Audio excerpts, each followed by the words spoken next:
ओम नमो भगवते वासुदेवाय। तो पिछले रविवार को हमने श्लोक संख्या 20 तक पूरा किया था और आगे हम 21 से प्रारंभ करेंगे जितना भी हो पाएगा।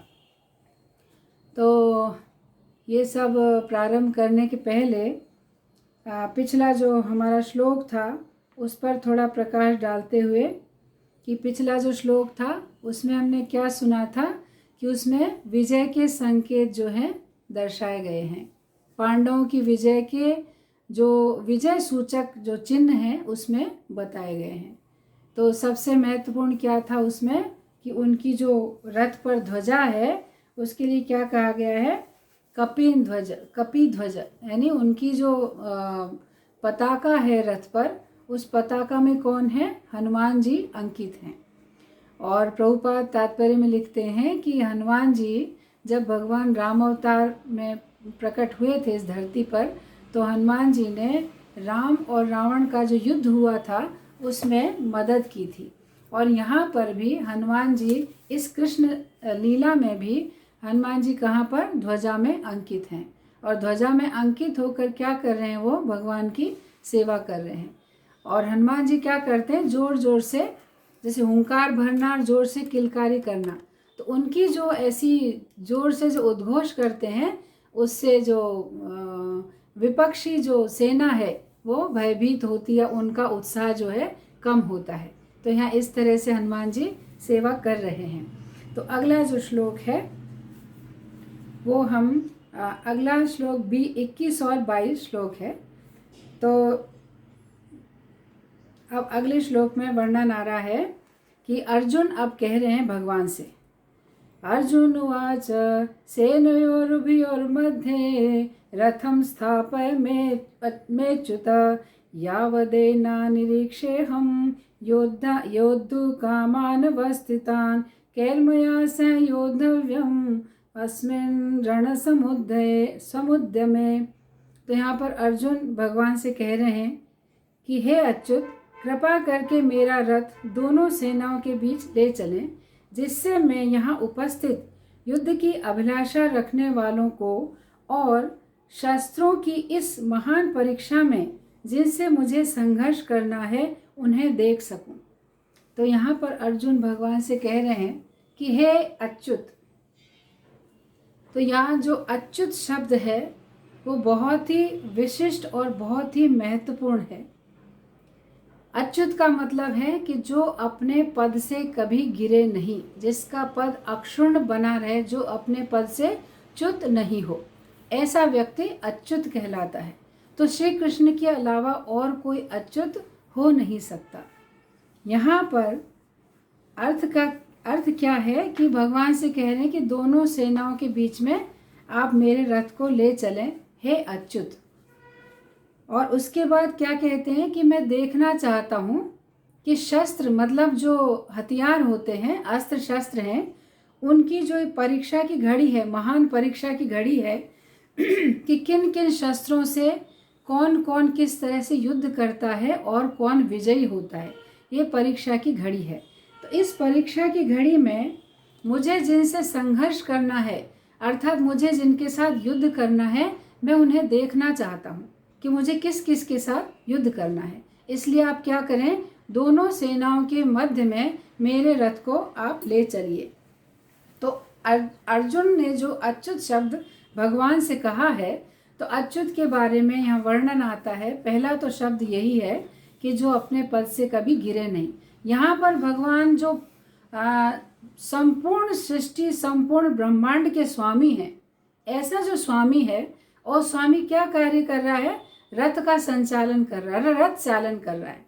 और रथ चालन के साथ साथ अर्जुन की इंद्रियों का भी संचालन भगवान कर रहे हैं। तो रथ चलाने वाला मतलब कौन हुआ, वो स्वामी से किस पद पर आ गया, एक नौकर के पद पर आ गया। भगवान का पद कौन से पद को स्वीकार करें, भगवान सेवक के पद को स्वीकार कर रहे हैं। लेकिन भगवान अगर सेवक का पद स्वीकार कर रहे हैं तो क्या ऐसा हुआ कि कृष्ण की जो 6 ऐश्वर्य हैं उनमें से किसी प्रकार की कुछ कमी आ गई? नहीं, ऐसा नहीं है। श्री कृष्ण जो यहाँ पर अर्जुन के सारथी बने हैं, ये भगवान की भक्त वत्सलता का परिचय देता है। जिस तरह से भगवान के शुद्ध भक्त भगवान की सेवा करके अतिशय आनंद का अनुभव करते हैं, उसी तरह से श्री कृष्ण भी अपने भक्तों की सेवा करके या भक्तों के साथ प्रेम में जो लेन देन है या आदान प्रदान करके भगवान बहुत आनंदित हो रहे हैं। तो श्री कृष्ण जो है अर्जुन की इस सेवा को करके बहुत आनंदित हैं और भगवान के पद में किसी भी प्रकार की कोई क्षति नहीं होती। आज भी जैसे भगवान ने अर्जुन का रथ चलाया तो भगवान के लिए क्या कहते हैं, भगवान कौन बने, पार्थ सारथी बने। ये एक भगवान की लीला का नाम हो गया, पार्थ सारथी श्री कृष्ण। और उसी तरह से बहुत सारी भगवान की लीलाएं हैं। जैसे हम अगर वृंदावन की लीलाओं का वर्णन करें तो भगवान क्या करते हैं, माखन चोरी करते हैं ना। तो माखन चोरी करना अच्छी बात होती है क्या? किसी और के घर से जाके माखन चुराना ये तो बुरी बात कहलाती है। लेकिन श्री कृष्ण कौन है, अच्युत हैं, पूर्ण पुरुषोत्तम भगवान है। तो भगवान की ये चोरी की लीला भी उनके लिए, हम सब के लिए पूजनीय, वंदनीय, स्मरणीय और कैसी है, यशगान करने वाली है।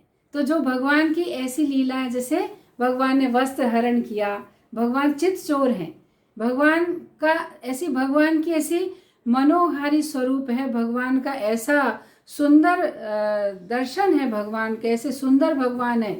तो ऐसे भगवान का कोई दर्शन करता है, ऐसे भगवान के साथ जो भक्ति के साथ जुड़ जाता है, वो क्या होता है, भगवान की ओर आकृष्ट हो जाता है। भगवान का नाम ही कैसा है, कृष्ण, जो सबको आकर्षित करने वाला है। तो भगवान अपने रूप माधुर्य से अपने भक्तों को, अभक्तों को भी आकृष्ट करते हैं।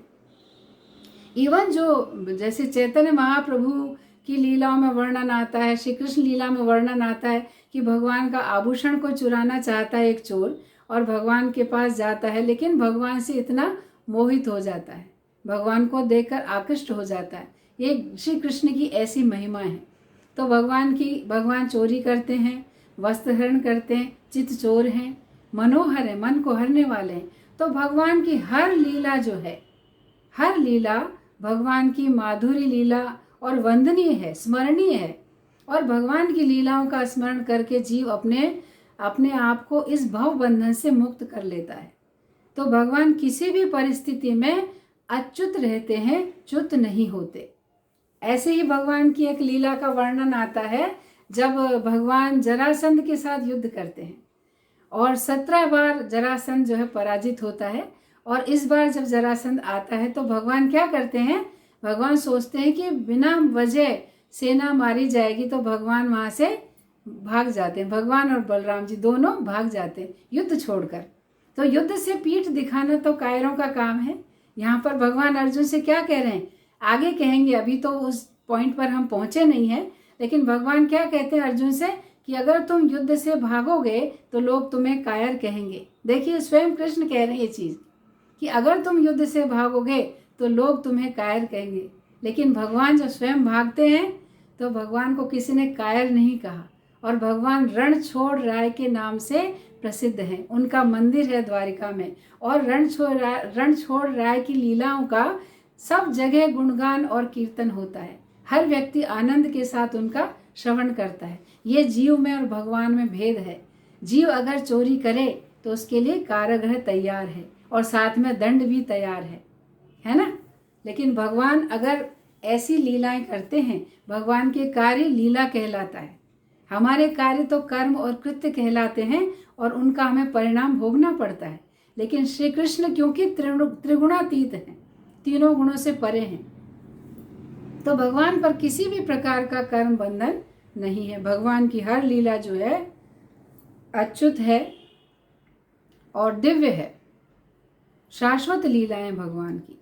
तो भगवान जो भी कार्य करते हैं, भगवान ने कई पशु के रूप में भी भगवान अवतरित हुए ना। मत्स्य अवतार लिया भगवान ने, कूर्म अवतार लिया। जब समुद्र मंथन हुआ तो जो सुमेरु पर्वत था उसको आधार देने के लिए भगवान कूर्म बने और भगवान की पीठ पर उस सुमेरु पर्वत को रखा गया, जिससे समुद्र मंथन हुआ था। और उसको रखने से जब घर्षण हो रहा था तो भगवान को कैसा प्रतीत हो रहा था? जैसे पीठ पर कोई खुजली कर रहा है। भगवान आनंदित हो रहे थे। कोई व्यक्ति कर सकता है ऐसा कार्य? तो भगवान हर समय अच्युत हैं। किसी भी क्षण, किसी भी लीला में या कभी भी किसी भी काल ऐसा नहीं होता कि भगवान कोई भी ऐसा कार्य करें, कोई निम्न कार्य करें और भगवान पद से नीचे गिर जाए या उनकी गरिमा को किसी प्रकार की ठेस पहुंचे। वैसे ही भगवान जब वराह अवतार धारण करते हैं, जब हिरण्याक्ष पृथ्वी को ले जाता है, भगवान वराह अवतार धारण करते हैं। और कौन सा रूप धारण करते हैं? शूकर बनते हैं ना। तो शूकर तो बहुत ऐसी निकृष्ट है, हम अगर पास में कोई शूकर दिख जाए तो बहुत दूर से हम निकलेंगे उसके। लेकिन जब भगवान शूकर अवतार धारण करते हैं तो कैसा होता है? भगवान के जो शरीर से दिव्य गंध आती है, सुगंध सब तरफ फैल जाती है। और जब भगवान अपने जो शरीर पे जो रोमावली होती है उसको इस तरह से झटकते हैं तो सर्वत्र जो है दिव्य गंध का वातावरण फैल जाता है। तो कहने का तात्पर्य यहाँ पर अर्जुन जो अच्युत शब्द का प्रयोग कर रहा है ये बहुत ही महत्वपूर्ण शब्द है कि भगवान किसी भी स्थिति में, किसी भी परिस्थिति में अपने पद से गिरते नहीं हैं। भले वो अर्जुन का रथ चलाएं या भगवान माखन चोरी करें, कुछ भी लीला भगवान करें, भगवान की लीला जो है दिव्याति दिव्य और शुद्धाति शुद्ध हैं। और इन लीलाओं का जो श्रवण करता है, कीर्तन करता है, वह व्यक्ति शुद्ध बनता चला जाता है। तो अच्युत शब्द के बारे में हमने आज चर्चा की। अब आगे जो अर्जुन कहते हैं भगवान से कि मैं देखना चाहता हूँ कि मुझे किसके साथ युद्ध करना है।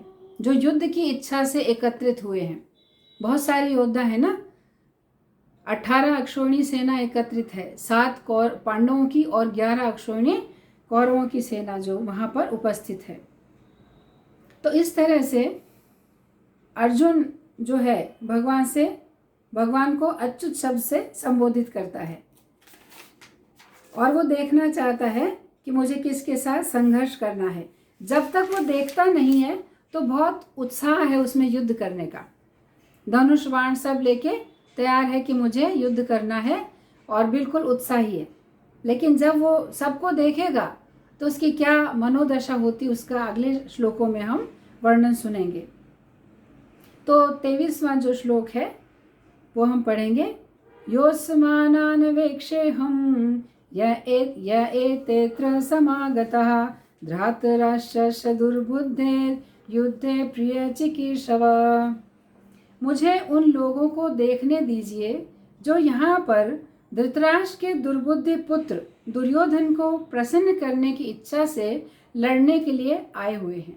अब अर्जुन भगवान से कहते हैं कि रथ सेना के बीच आप ले चलिए और मैं देखना चाहता हूँ कि धृतराष्ट्र का जो पुत्र है दुर्योधन, उसके लिए यहाँ पर अर्जुन क्या शब्द युद्ध का उपयोग कर रहा है? दुर्बुद्धि। दुर्योधन के लिए क्या कह रहे हैं अर्जुन कि दुर्योधन कैसा है? दुर्बुद्धि है।